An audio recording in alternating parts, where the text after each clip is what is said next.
Welcome to a video of gangsters around the world. Before we get to the video, make sure you like, comment, share, and subscribe.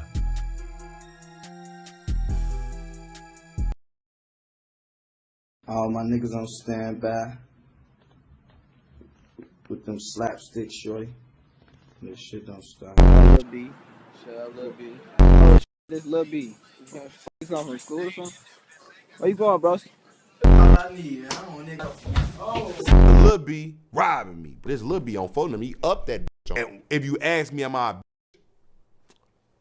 a little bit catch my drift? Not all the way. I think Lil B was slow, folk. I ain't gonna lie. I think he had like a little. He was one of them that they didn't want to play with. What he was to a point where like Lil B was one of them. Something happened. You could tell if he did it or not by the type of way it happened. Get shot in their face 7 times, chest 3 times. You damn, was that Lil B? You Lil B, y'all say he took $3,000, $4,000 from y'all. Until I called Lil B on the phone, like, Lil B, they accused you of stealing some money. He came over there with that P89. Everybody had to change their heart. Oh, no, Lil B, swipe tweaking, man. We found it. Y'all ain't find shit, you know, because Lil B had the money spending it the next day. In this video, we'll be going over EBT, St. Lawrence, out of Chicago, top shooter, Lil B. In the heart of Chicago, South Side, just off St. Lawrence and 63rd, a young man named Lil B, short for Lil Brian, was known in his neighborhood long before drill music made the streets famous. Lil B wasn't a rapper. He didn't drop tracks or film flashy videos. He was with the streets, called a real one. Someone whose name rang bells, not because of fame, but because of presence. People respected him for his loyalty to STL EBT, a set based around 63rd Street that was locked in a long-standing and deadly rivalry with O Block, located just a few blocks away near 64th and King Drive. To outsiders, that distance didn't seem like much, but to those who lived here, that one block might as well been a war zone. Every corner, every Facebook post, and every lyric held weight. And Lil B, he was deep in it. While people were picking up microphones, Lil B was carrying the burdens of the street. He had been around since the early days. He was friends with guys like FBG Duck, Lil J, and others. People said he moved smart, always watching, never flashy. He didn't talk much online. Unlike some of his homies, but his name still carried heavy energy. To many in STL, Lil B was seen as a protector, a frontliner, and drill culture, with a line between music and real life blurred dangerously. He was someone who stood on business. His name would often be mentioned in songs from rivals, even after his death, a twisted badge of both fear and respect. March 29th, 2014, that day changed everything. Middle of a Chicago street in the middle of the morning, a suspect allegedly pulls a gun on police who fired fatal shots. Good evening, everyone. I'm Jim Williams. My Martinez is off. It happened in the Woodlawn neighborhood. Police say they were chasing a suspected drug dealer. Let's go right to CBS 2's Suzanne Lemio live from the police department's area central headquarters with more on this developing story. Suzanne? Jim, detectives here and the Independent Police Review Authority are now investigating this shooting.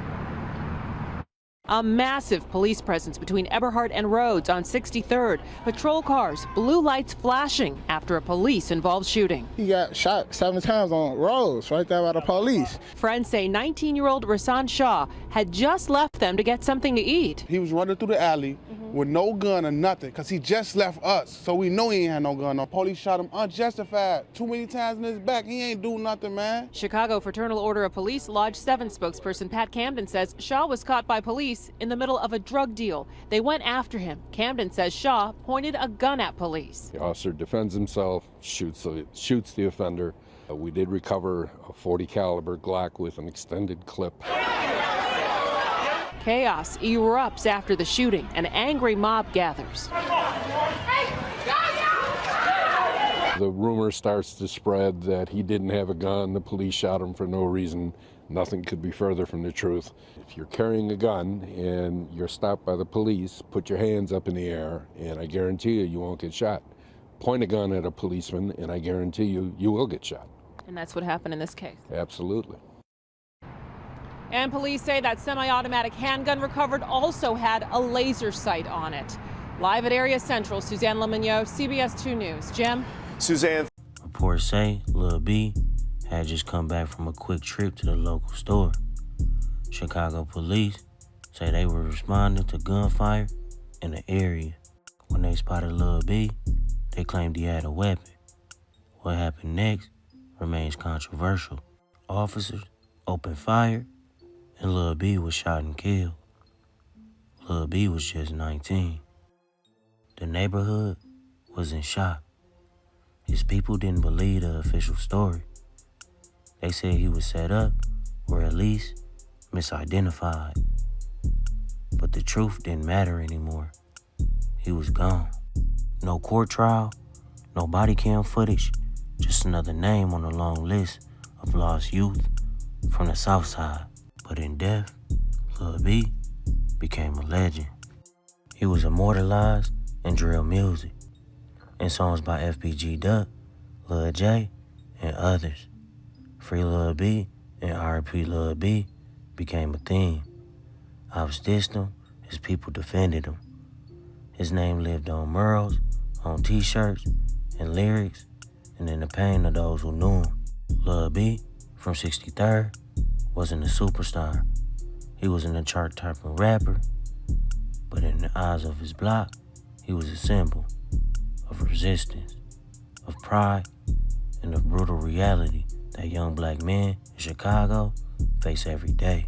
His story, like so many from that era, is one potential cut short. A young man born into a cycle that few escape. Remembered from standing tall in a war that few understand. And while the world continues to consume drill music as entertainment, those from 63rd know the truth. Lil B was more than a name. He was family. He was history. He was 63rd. This is the end of the video, but please make sure you go to my channel and tap in with my other videos. And before you leave, please make sure you like, comment, share, and subscribe. Sorry. I'm sorry. I'm sorry. I'm sorry. I'm sorry. Let me in the cut, man. I can't fuck with you no more, ho, and I'm sorry.